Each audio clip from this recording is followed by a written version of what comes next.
محترم ناظرین، السلام علیکم رحمۃ اللہ وبرکاتہ۔ ناظرین، آج سوشل میڈیا پہ جہاں بھی کھولیں سوشل میڈیا پہ خالی یہی دیکھنے کو مل رہا ہے، وقف بل وقف بل وقف بل۔ تو یہ وقف بل ہوتا کیا ہے؟ وقف بل یہ ہے کہ پہلے کے لوگ جو اس چیز کو، مال کو، زمین کو وقف کر دیا، اللہ کی راہ میں دے دیے تاکہ اس کو اچھائی کام میں یوز کیا جائے، اچھے کام میں استعمال کیا جائے، جیسے کہ مسجد بنانا، مدرسہ بنانا، غریبوں کی مدد کرنا۔ اس چیز کے لیے جو ہے پہلے کے لوگ جس چیز کو، جس مال کو، جس پیسے کو وقف کر دیے تاکہ اچھے کام میں استعمال کیے جائے، اس پہ آج جو ہے سرکار کی نظر ہے اس چیز پہ۔ تو آج جو ہے آپ سن رہے ہیں سوشل میڈیا پہ کہ جو ہے وقف بل کو پاس کر لیا گیا ہے۔ تو اس چیز کے لیے ہم لوگوں نے کیا نہیں کیا، وقف بل کے لیے میل کیے، پردرشن کیے اور جو ہے احتجاج کیے، جلوس نکالے، پھر بھی جو ہے سرکار اتنے ظالم ہے، بے رحم ہے، پھر بھی نہیں مانا، وقف بل کو پاس کر لیا۔ آج ہم لوگ کیا نہیں کیے۔ ایک مولانا صاحب کا میں بیان سن رہا تھا، مولانا شاہد سعدی صاحب کا، اور ان کی بیان جو ہے ہمیں سننی چاہیے، آپ کو بھی سننی چاہیے، اور میں بھی سنتا ہوں۔ ان کے بیان کو سنیں، انشاءاللہ جو ہے ہمیں بہت کچھ سیکھنے کو ملے گا اس کے بیان سے۔ اس سے پہلے میں مومن بھائی سے گزارش کرتا ہوں کہ چینل کو جو ہے آپ لوگ ہمیں سپورٹ نہیں کریں گے، ہم تو کون کرے گا؟ آج جو ہے آپ لوگ ریل دیکھنے میں، یہ کرنے میں، طرح طرح کی چیز دیکھنے میں اپنے وقت کو گزار دیتے ہیں۔ ایسے چینلوں کو سپورٹ کیے ہوئے ہیں، ایسے ناٹک چینل، کامیڈی چینل کو سپورٹ کیے ہیں، حالانکہ دیکھ کے کچھ فائدہ نہیں ہے، کچھ جانکاری نہیں ملتی ہے۔ اس لیے میں مومن بھائیوں سے گزارش کرتا ہوں کہ چینل کو پلیز سبسکرائب کر لیں، ویڈیو کو لائک اور شیئر کرنا نہ بھولیں۔ میں اسی طریقے سے آپ لوگوں کے لیے ویڈیو لاتا رہوں گا۔ یہ مولانا صاحب جو ہے بہت اہم بات بتائی ہے، ہمیں سننی چاہیے اس کی بات کو۔ چلیے اس کی بات کو پہلے سن لیتے ہیں، اس کے بعد میں اپنی جو ہے رائے پیش کروں گا۔ تم دوسروں کے سہارے اپنے اوقاف کی حفاظت کرو گے، دوسروں کے بلبوتے اپنی زمینیں بچاؤ گے۔ آج کتنا بے سہارا یہ مسلمان، کتنا لاچار ہے یہ مسلمان۔ تم چلاتے رہو، تم احتجاج کرتے رہو، دھرنا دینے سے تم اپنے اوقاف کی حفاظت کرو گے؟ نادان ہو تم، بڑے بھولے ہو۔ آج طاقت کی لاٹھی چلتی ہے، طاقت کی، پاور کی لاٹھی چلتی ہے۔ دیکھیں اس وقت ہم مسلمانوں کی جو حالت ہے کہ ہر چیز ہمارے ہاتھ سے نکلتی جا رہی ہے، جگہ جگہ ہمیں رسوائیاں ہو رہی ہیں، قدم قدم پہ ناکامیاں ہاتھ آ رہی ہیں، اور ہمارے پاس سوائے کف افسوس ملنے کے، اظہار تشویش کرنے کے، یا احتجاجی جلسہ کرنے کے، ہو ہلہ کرنے کے اور کچھ نہیں بچا ہے۔ بس ہم صرف سستے جذبات دکھا سکتے ہیں، نعرے مار سکتے ہیں، مذمتی بیان جاری کر سکتے ہیں، ان کو کوس سکتے ہیں، باقی ہم کچھ کر نہیں سکتے ہیں۔ ابھی کل جو کچھ ہوا، کیا کچھ ہم نے نہیں کیا تھا اپنا وقف بچانے کے لیے؟ بھئی ای میل آئی ڈی اور اسکین اور کیا کیا سب کچھ کیا، جنتر منتر پہ دھرنا بھی دیا ہمارے صاحبوں نے، لیڈروں نے، ذمہ داروں نے۔ نتیجہ کیا نکلا؟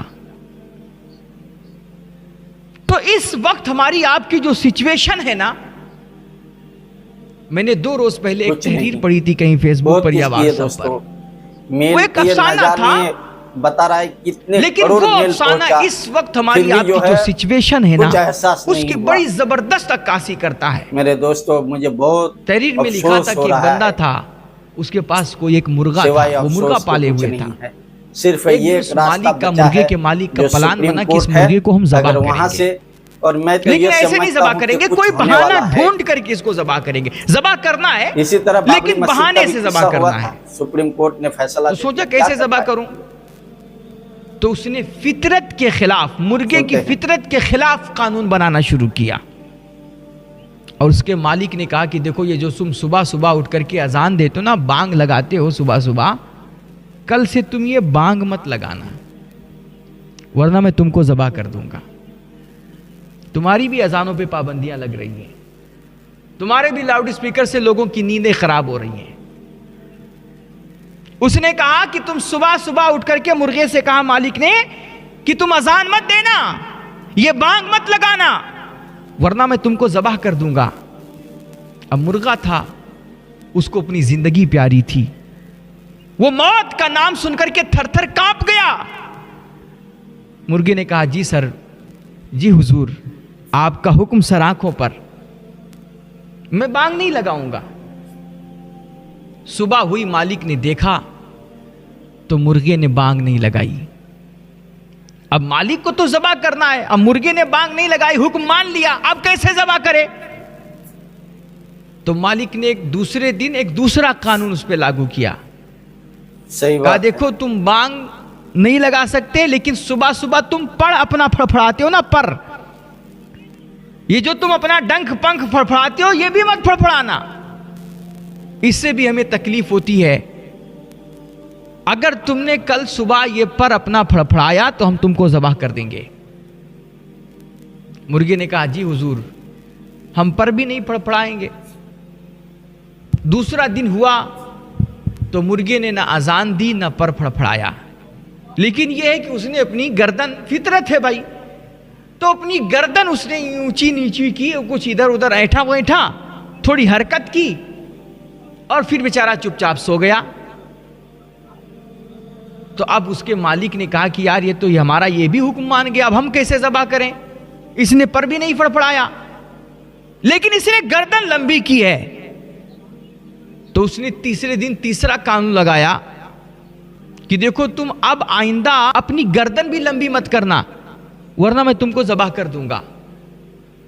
مرغے نے کہا جی حضور، ہم گردن بھی لمبی نہیں کریں گے، چونکہ ہمیں اپنی زندگی پیاری ہے، موت سے خوف آتا ہے، تو اس لیے اب ہم گردن بھی لمبی نہیں کریں گے، جیسا آپ کہو گے ویسا ہم رہیں گے، ویسے اپنی زندگی گزاریں گے، بس میری زندگی بخشی جائے، مجھے زندہ رہنے دیا جائے۔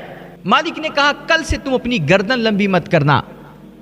مرغے نے یہ تیسرا حکم بھی مان لیا، اور اب یہ مرغا حکم آرڈر مانتے مانتے اپنے مالک کا نا بالکل مرغی بن گیا، اور خاموش صبح جب ہوتی تو یہ چپ چاپ مرغی بن کر کے بیٹھا رہا۔ اب اس کے مالک کو تو اس کو ذبح کرنا ہے، یہ تو بہانہ ڈھونڈ رہا تھا، اس لیے پہلے اس نے اذان پہ پابندی لگائی۔ مرغے نے جب یہ پہلا حکم مانا تو اس نے دوسرا حکم لگایا کہ بھائی تم اپنا پر بھی نہیں پھڑپھڑا سکتے، وہ بھی مان لیا۔ اس نے تیسرا آرڈر جاری کیا کہ تم اپنی گردن بھی لمبی نہیں کر سکتے۔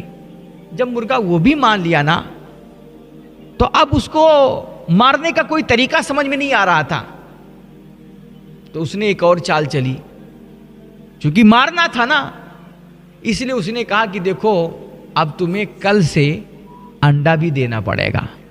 مرغے سے کہا کہ تمہیں انڈا دینا پڑے گا۔ اب بھائی مرغا کیسے انڈا دے گا؟ یہ تو ناممکن چیز ہے نا، فطرت کے خلاف ہے۔ لیکن چونکہ مالک کو مرغے کو ذبح کرنا ہے، اس لیے وہ یہ نہیں دیکھ رہا ہے کہ مرغے کے مزاج کے مطابق کیا ہے، فطرت کے مطابق کیا چیزیں ہیں، اس کو اس سے مطلب نہیں ہے۔ بس اس نے یہ قانون تھوپ دیا اس پر کہ کل سے تمہیں انڈا دینا ہے۔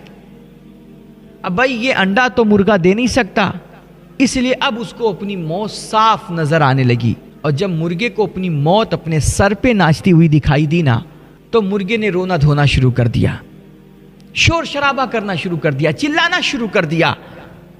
تو مالک نے پوچھا کیوں چلا رہے ہو، کیوں اتنا شور مچا رہے ہو؟ تمہیں موت سے ڈر لگتا ہے کیا؟ موت سے خوف کھاتے ہو؟ تو مرغے نے کہا نہیں صاحب، پہلے خوف کھاتا تھا، لیکن آج پتا چلا کہ مرنا تو بالآخر ہے ہی ہے۔ اب میں اپنی موت کو سوچ کر کے نہیں رو رہا ہوں۔ کہا پھر کیوں رو رہے ہو؟ کہا میں تو اس لیے رو رہا ہوں کہ یار پہلے مرا ہوتا تو اذان کے نام پہ مرا ہوتا، آج مروں گا تو میں ایک انڈے کے نام پہ مروں گا۔ کتنا اچھا ہوتا کہ میں اذان کے نام پر عزت کی موت پہلے مر جاتا، تو آج انڈے کے نام پر ذلت کی موت مرنے کی نوبت نہ آتی۔ کتنا اچھا ہوتا کہ میں اذان کے نام پر مرتا۔ ہم لوگ سمجھتے ہیں نا کہ ہم ان کا قانون مان لیں گے، ان کے آرڈرز تسلیم کر لیں گے تو ہمیں عزت مل جائے گی، اور یہ ہم سے خوش ہو جائیں گے، ہمیں بخش دیں گے۔ دیکھو میرے اللہ کا کتنا سچا پکا فرمان ہے، لن ترضى عنك اليهود والنصارى حتى تتبع ملتهم۔ یہ کفر سمجھتے ہو کہ تمہاری چھوٹی موٹی ان چیزوں سے راضی ہو جائے گا؟ تم اس کے ساتھ محفلیں کر لو گے، ان کے تقریبات میں شریک ہو لو گے، ان کی ہاں میں ہاں ملاؤ گے تو تم سے راضی ہو جائیں گے؟ میرے بھائی یہ کفر ہے، کفر۔ یہ تم سے کسی صورت میں راضی نہیں ہو سکتا حتیٰ کہ تم ان کا دین دھرم قبول کر دو، تم ان کی پیروی کرنے لگ جاؤ، ان کے نقش قدم پر چلنے لگ جاؤ، تم اپنے اسلام کو تیاگ کر کے، اپنے دین سے بیزار ہو کر کے، رب رسول کے باغی بن کر کے، تم اپنے ایمان کو گنوا کر کے جب تک ان کا دین دھرم قبول نہیں کر لو گے، جب تک یہ کما کو تم سے راضی نہیں ہوں گے۔ کتنے افسوس کی بات ہے، آرڈر پہ آرڈر آتا گیا، ہم ہر چیز مانتے گئے، ہر ایک حکم کے سامنے سر جھکاتے گئے، اور آج نوبت یہ آ گئی کہ ہمارے اوقاف کے خلاف بھی ایک قانون بنا کر کے ہماری اوقاف کو ہتھیانے کے لیے ایک راستہ کھول لیا گیا۔ کیا کہہ سکتے ہیں ہم لوگ؟ کیا کر سکتے ہیں ہم لوگ؟ تم شور مچاتے رہو، تم چلاتے رہو، تم احتجاج کرتے رہو، دھرنا دینے سے تم اپنے اوقاف کی حفاظت کرو گے؟ نادان ہو تم، بڑے بھولے ہو۔ آج طاقت کی لاٹھی چلتی ہے، طاقت کی، پاور کی لاٹھی چلتی ہے، کہ جس کی لاٹھی اس کی بھینس۔ جب سیاسی طور پہ اپنے لوگوں کو مضبوط کرنے کی بات آتی ہے، جب جو ملک کی کانسٹیٹیوشن کی بات کرتے ہیں، دستور کی بات کرتے ہیں، نیموں کی بات کرتے ہیں، جو ملک کی ترقی اور فلاح و بہبودی کی بات کرتے ہیں، جب ایسے لوگوں کو سیاسی طور پہ مضبوط کرنے کی بات آتی ہے، تو تم اپنے بھائیوں کو کہتے ہو کہ یہ تو فلانا کا ایجنٹ ہے، یہ تو یہ ٹیم ہے، وہ ٹیم ہے۔ اور جن کے ساتھ تم رمضان میں بیٹھ کر کے افطار پارٹی منا رہے تھے، جو برکاتی ٹوپیاں پہن پہن کر کے تم کو ٹوپیاں پہنا رہے تھے، اور جو جھوٹ موٹ کی تمہارے کندھے سے کندھا ملا کر کے آ کر تمہارے ساتھ نماز پڑھ رہے تھے نا، جن کو تم اپنا بہت بڑا مسیحا سمجھتے تھے، اور جن کے اوپر اعتماد کر کے تم بڑے بغلے بجا رہے تھے کہ یہ تو ہمارا بندہ ہے، یہ تو سیکولر بندہ ہے، یہ ہمارے اوقاف کو جانے نہیں دے گا، آج دیکھو کیسے ان لوگوں نے تمہیں ٹھینگا دکھا دیا اور تمہارے ساتھ غداری کر گئے۔ تم دوسروں کے سہارے اپنے اوقاف کی حفاظت کرو گے، دوسروں کے بلبوتے اپنی زمینیں بچاؤ گے۔ آج کتنا بے سہارا یہ مسلمان، کتنا لاچار ہے یہ مسلمان، کہ ہر چیز اس کے ہاتھ سے نکلتی جا رہی ہے، جو جس پہ چاہتا ہے قبضہ کر لیتا ہے، جو جہاں چاہتا ہمارے بچوں کو مار دیتا ہے، ہماری مسجدوں کو اجاڑ دیتا ہے، مدرسوں کو توڑ دیتا ہے، ہمارے خلاف قانون پہ قانون بنائے جا رہے ہیں، اور ہم ہیں کہ ہمارے پاس سوائے آنسو بہانے کے اور کفِ افسوس ملنے کے اور کچھ نہیں بچا ہے۔ اور اب بھی ہم کہتے ہیں کہ یہی مسلمان آج جن لوگوں نے اس کو ٹھینگا دکھایا ہے اور جن لوگوں نے اس کے ساتھ غداریاں کی ہیں، کل وہی لوگ بی جے پی سے کٹ کر کے اور اس کے بیچ آ جائیں، اگلے رمضان میں پھر 2-4 پارٹیاں اس کو کرا دیں افطار کی، تو کل یہ مسلمان پھر ان کے نام کے نعرے لگائے گا، ان کے لیے دریا بچھائے گا، اور انہی کو یہ اپنا سب سے بڑا ہمدرد سمجھے گا۔ یہ کل پھر انہی لوگوں کو ووٹ دے کر کے، ان کا پرچار کر کے، ان کی گاڑیوں کے پیچھے بھاگ کر کے اپنی غلامی ثابت کرے گا کہ دیکھو سرکار ہم آپ کے سچے غلام ہیں۔ نہیں ہوش میں آئے گا یہ اپنوں کو تو ایجنٹ بتاتا ہے، غیروں کو اپنا مسیحا سمجھتا ہے۔ میرے بھائی، آج کی دنیا میں نا طاقت کا زور چلتا ہے، کمزوروں کا کوئی پرسان حال نہیں ہے۔ دنیا کا یہ دستور ہے، جس کی لاٹھی اس کی بھینس۔ اگر تمہیں اپنی جان مال کی حفاظت کرنی ہے، اپنی اوقاف کی حفاظت کرنی ہے، مسجد مدرسوں کو بچانا ہے اور عزت کی زندگی جینا ہے نا، تو آپ اپنوں کو مضبوط کرو، اپنے لوگوں کو M L A M P بناؤ، قوم کے جو وفادار ہیں، ملک کے جو سچے ناگرک ہیں، وہ کسی بھی ذات پات دھرم کے ہوں، اگر وہ انسانیت کا بھلا سوچتے ہیں، کانسٹیٹیوشن کی بات کرتے ہیں، ملک کے دستور اور قانون کی بات کرتے ہیں، ایسے لوگوں کو آپ سپورٹ کریں اور ملک کو ان دھارمک لڑائیوں سے نکال کر کے، ان نفرتوں سے نکال کر کے آپ ملک کو ترقی کی راہ پر لے کر کے چلیں۔ ورنہ بی جے پی کے ہرانے کے چکر میں نا، بی جے پی کو تو آپ نہیں ہرا سکے، لیکن آپ خود بہت کچھ ہار چکے ہیں۔ بی جے پی کو ہرانا ہماری کوئی ذمہ داری نہیں ہے۔ کیوں ہم بی جے پی کو ہرائیں گے؟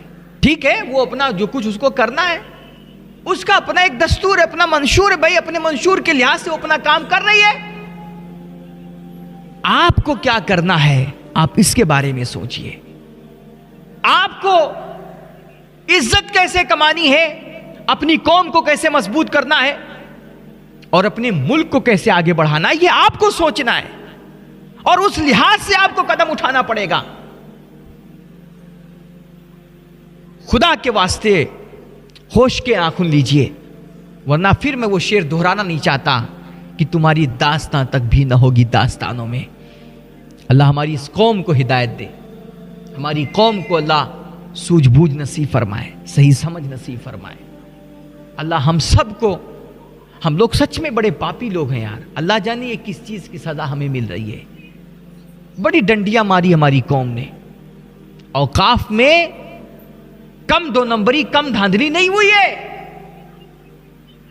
اوقاف کی اتنی بڑی پراپرٹی، اتنی بڑی سمپتی کہ اگر اوقاف کے ذمہ داران چاہ لیتے نا تو آج ہماری قوم کی بچیاں سڑکوں پہ کھڑے ہو کر کے غیروں کے سامنے ہاتھ نہ پھیلا رہی ہوتی، آج ہماری قوم میں اتنے بھکاری نہ ہوتے، آج ہماری قوم کی بچیاں یہ دنیا کی چمک دمک دیکھ کر کے اپنے دین اور رب رسول سے بیزار نہ ہو رہی ہوتی۔